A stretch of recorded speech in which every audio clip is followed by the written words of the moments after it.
का स्वागत है। आज हम एक ऐसी जगह पे आपको लेके आए हैं जिस जगह को मुगलों ने, मुस्लिम शासकों ने, यूँ कहे तो बख्तियार खिलजी ने एक नहीं 3 बार जख्म दिया और उसके बाद भी वो जगह आज भी उसी तरीके से हंसता मुस्कराता हुआ आपको दिखेगा। जी हाँ, हम बात कर रहे हैं बिहार में आने वाले नालंदा विश्वविद्यालय, जो कि एक पर्यटक स्थल भी है। आज हम उस विद्यालय के बारे में बात करेंगे और आपको दिखाएंगे। तो आइए चले नालंदा विश्वविद्यालय।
ये नालंदा विश्वविद्यालय का परिसर है, विश्वविद्यालय है, जो भी कहें। ये सारी समाधि स्थली है, देख लीजिए। ये उस टाइम के शिक्षकों की समाधि स्थलियां हैं, जिनकी अस्थियां घर नहीं पहुंच पाती थी। उनकी अस्थियों को इस जगह पे रख दिया जाता था, इकट्ठा करके रख दिया जाता था, क्योंकि जो शिक्षक थे वो शिक्षक काफ़ी दूर से आते थे, तो उनके मृत्यु के बाद उनकी अस्थियों को इस तरीके से संजो के रखा जाता था। ये सारी अस्थियां हैं। ये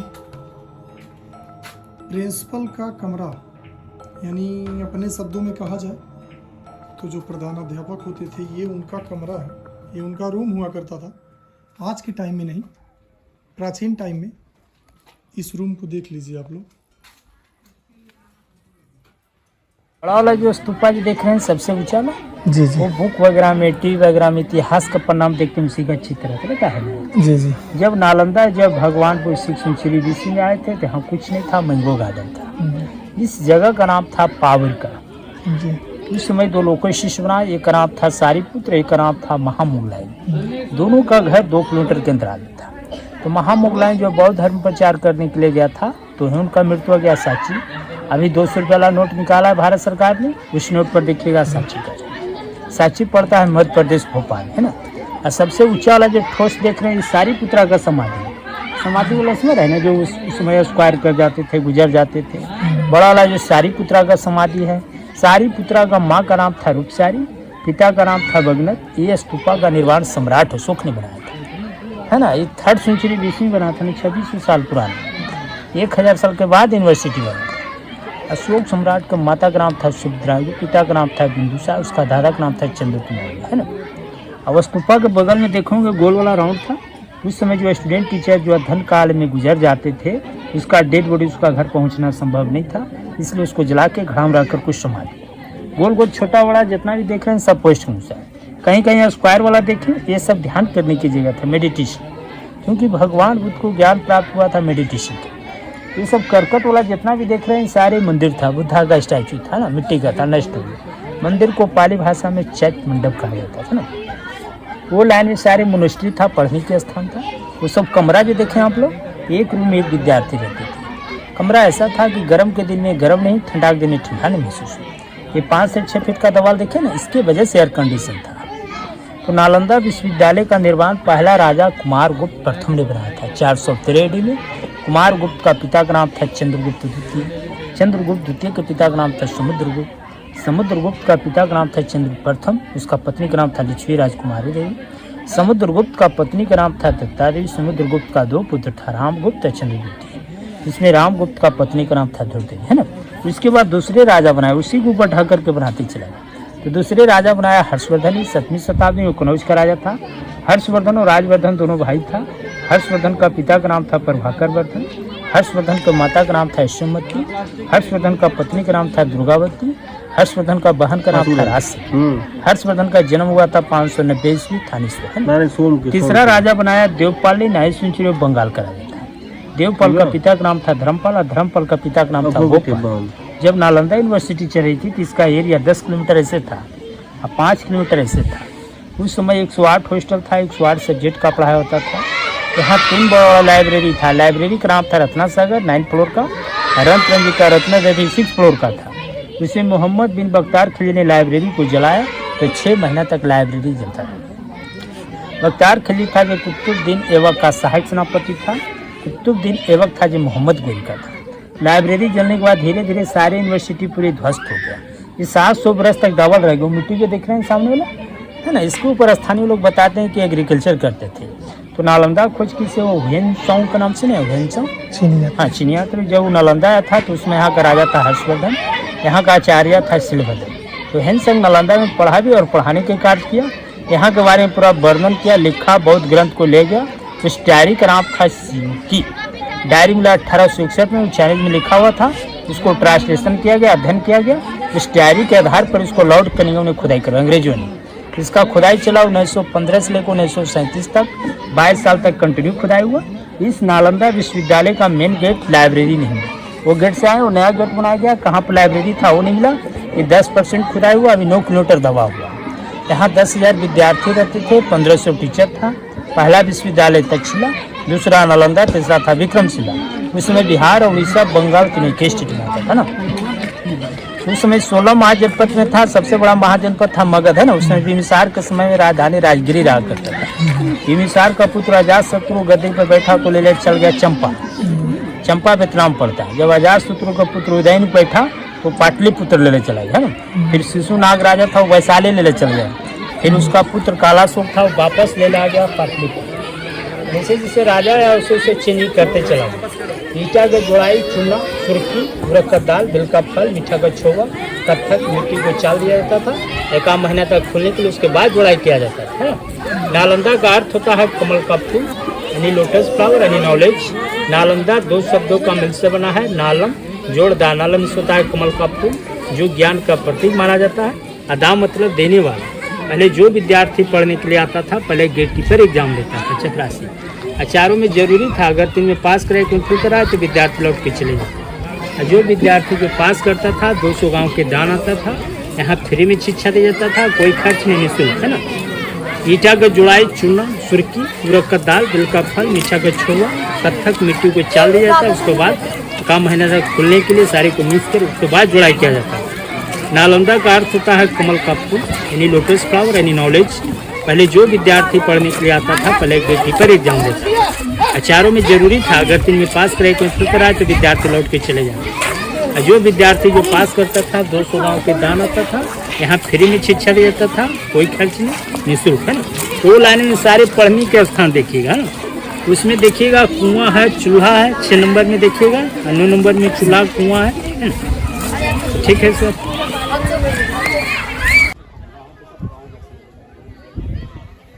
ये परिसर, ये प्राचीन विश्वविद्यालय अपने दिल में कितना जख्म छिपाया बैठा है।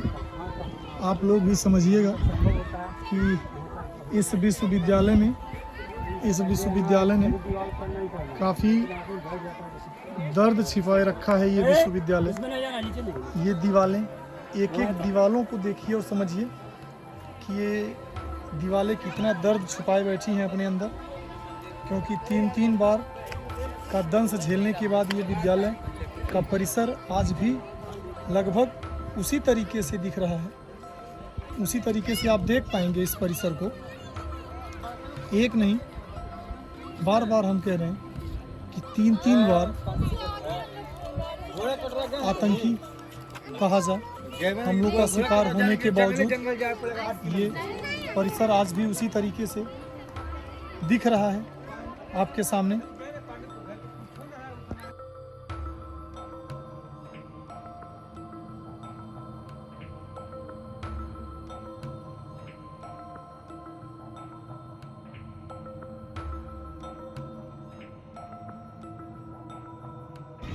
ये देखिए, ये आपके सामने लाइब्रेरी, यानी जो बच्चों के बैठ के पढ़ने की जगह थी, ये वो जगह है।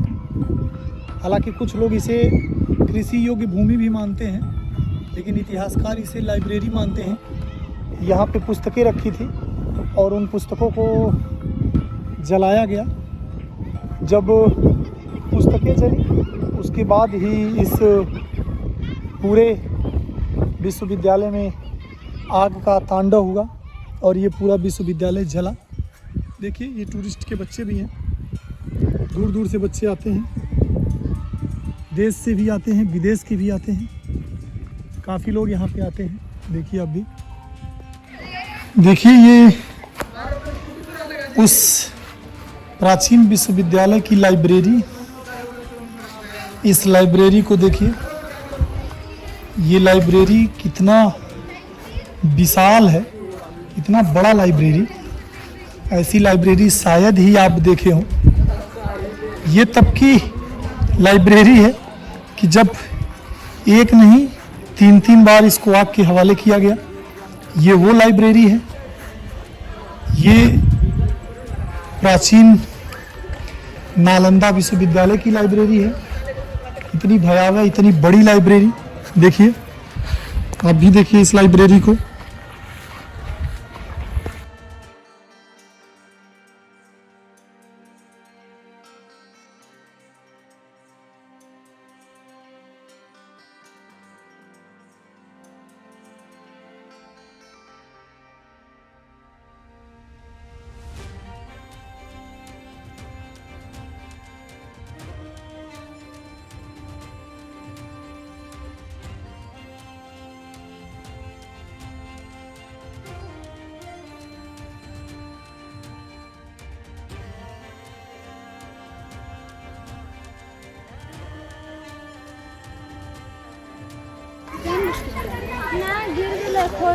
विश्व के प्राचीनतम विश्वविद्यालयों में से, धरोहरों में से एक ये नालंदा का विश्वविद्यालय आज भी पर्यटकों के लिए एक कौतूहल का विषय बना रहता है।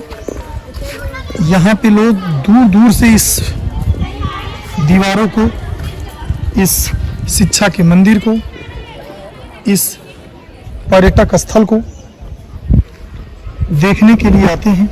दूर दूर से लोग आते हैं। अभी भी आपको हम बताएंगे, आप देखिए हमारे कैमरे की नज़र से, कि काफ़ी दूर दूर से बच्चे इस शिक्षा के मंदिर में, शिक्षा के मंदिर को देखने के लिए आते हैं, कौतूहलवश आते हैं, इसकी विशेषता जानने के लिए आते हैं और इस विश्वविद्यालय में घटित प्राचीन समय की जो घटनाएं थी उसको देखने और जानने के लिए आते हैं।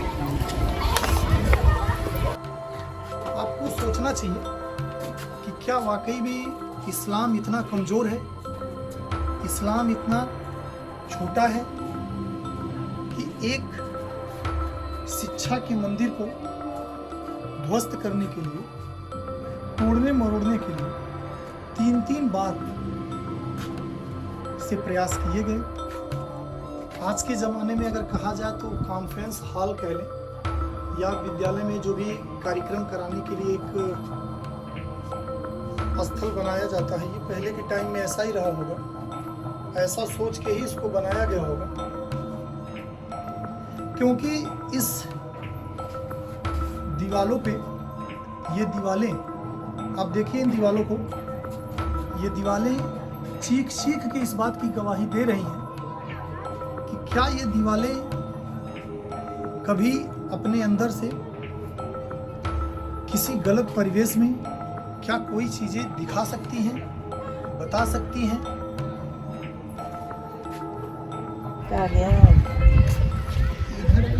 आपको बताएं कि ये विश्वविद्यालय जो था, इस विश्वविद्यालय का इतिहास भी काफ़ी प्राचीन है। इस विश्वविद्यालय में चीनी यात्री वेनसांग ने भी अपने जीवन के कुछ टाइम इस विश्वविद्यालय में, या कहें तो शिक्षा के मंदिर में बिताया था। यानी कि चीन से भी लोग, ये इस बात का प्रमाण है कि भारत ही नहीं बल्कि भारत के बाहर के भी लोग इस शिक्षा के मंदिर में शिक्षा लेते थे। इस द्वेष भावना कहें या जलन कहें, आखिर किसी के धर्म से किसी को क्या दिक्कतें हो सकती हैं, ये सोचने वाली बातें हैं। लेकिन बख्तियार खिलजी, जो कि आतंक की सारी पराकाष्ठा को पार करता गया और एक नहीं 3 बार इस विश्वविद्यालय को, शिक्षा के मंदिर को आग के हवाले किया।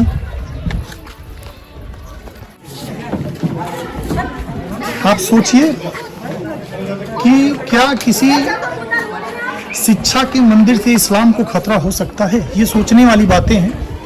आप भी अपने जेहन में सोचिएगा कि एक आक्रांता को इस विद्यालय से ऐसा लगा, यानी विद्यालय में दी जाने वाली शिक्षा को देख के ऐसा लगा कि उसके इस्लाम को खतरा है, उसके धर्म को खतरा है, मजहब को खतरा है। इस वजह से उसने इस विद्यालय को एक नहीं 3 बार आग के हवाले किया। देखिए ये क्लासरूम कितना भव्य रहा होगा। जब ये क्लासरूम रहा होगा जिस टाइम में, उस टाइम में ये कितना भव्य रहा होगा कि 3 बार आक्रमण झेलने के बाद ये विश्वविद्यालय अभी भी अगर कहा जाए तो अपने उसी स्थिति में अभी भी है। कुछ ज़्यादा नुकसान तो नहीं हुआ है, लेकिन फिर भी ये विद्यालय यानी शिक्षा का केंद्र,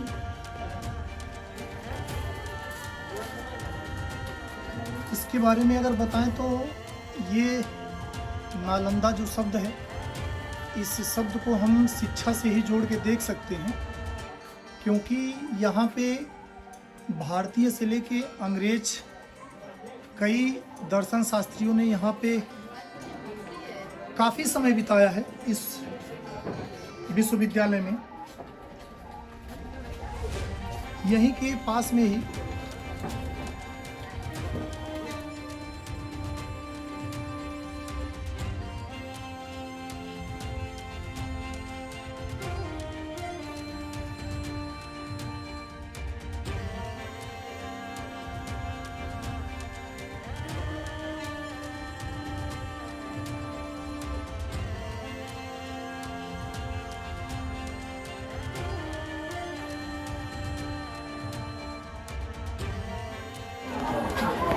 ये क्लासरूम में जाने का अगर रास्ता कहें तो शायद हो सकता है, क्योंकि उस जमाने में इसको इतना तहस नहस किया गया कि ये अब अपने पुराने अवस्था में आने की स्थिति में अभी की हालत में तो नहीं है। लेकिन सोचिए कि पहले ज़माने में जब ये शिक्षा का केंद्र था तो कितना ये भव्य रहा होगा, कितना ये दिव्य रहा होगा ये शिक्षा का केंद्र, कितना विशाल रहा होगा, इसको आप देख सकते हैं। इसकी भयावहता से आपको पता चलेगा कि क्या ये विद्यालय था, क्या ये शिक्षा का केंद्र था। करीब 150 से 200 कमरों वाला ये शिक्षा का मंदिर इस टाइम अपने उदासी के आंसू रो रहा है। आपको बताएं, ये जो आपके सामने दिख रहा है, ये पहले ज़माने में क्लासरूम, ये क्लासरूम का एक पार्ट हुआ करता था। आप देखेंगे, क्योंकि इस शिक्षा के मंदिर में करीब 150 से ऊपर 150 से ऊपर करीब कमरे थे इसमें। तो आपको ये देखने से लगेगा कि ये क्लासरूम ही रहा होगा, क्योंकि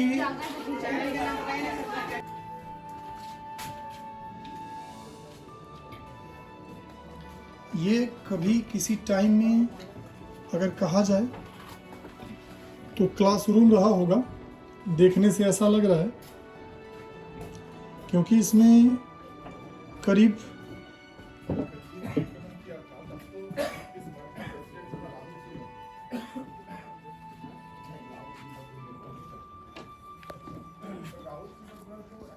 आखिर इस शिक्षा के मंदिर को बख्तियार खिलजी ने इतना तांडव क्यों किया होगा? आप सोचिए, आप अपने ज़हन में याद करिए कि क्या वो समय रहा होगा कि जब किसी विद्यालय को या मंदिर को इतना भयावह तरीके से एक नहीं, दो नहीं, तीन बार आग के हवाले किया गया। उसके बाद भी कई तरीके से इसको तोड़ने का, मरोड़ने का, तहस नहस करने का सारा प्रयास इस मुस्लिम आक्रांता के द्वारा किया गया। सोचिए, आखिर क्या शिक्षा के केंद्र से क्या परेशानी इस मुस्लिम आक्रांता को रही होगी, बख्तियार खिलजी को, जिन्होंने इस केंद्र को एक नहीं, तीन बार आग के हवाले किया। और उसके बाद भी ये केंद्र अपनी नई ऊंचाइयों को छूता गया। एक शिक्षा का केंद्र हुआ करता था, लेकिन इसको बख्तियार खिलजी ने इस तरीके से तहस नहस किया कि आज तक इसकी जो दशा है और दिशा है वो देखिए आपके सामने है। एक बार नहीं, इस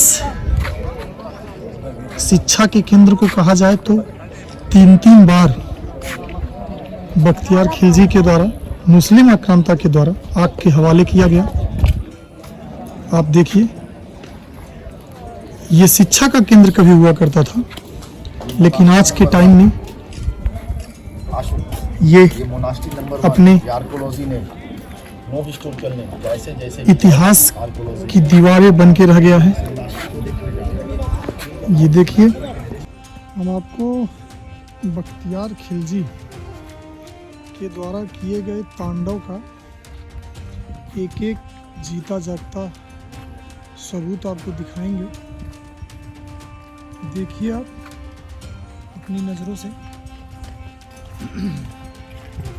ये वही विश्वविद्यालय है जिसको एक बार नहीं, तीन बार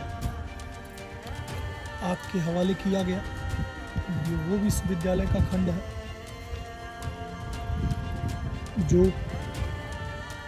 बख्तियार खिलजी के तांडव का जीता जागता नमूना।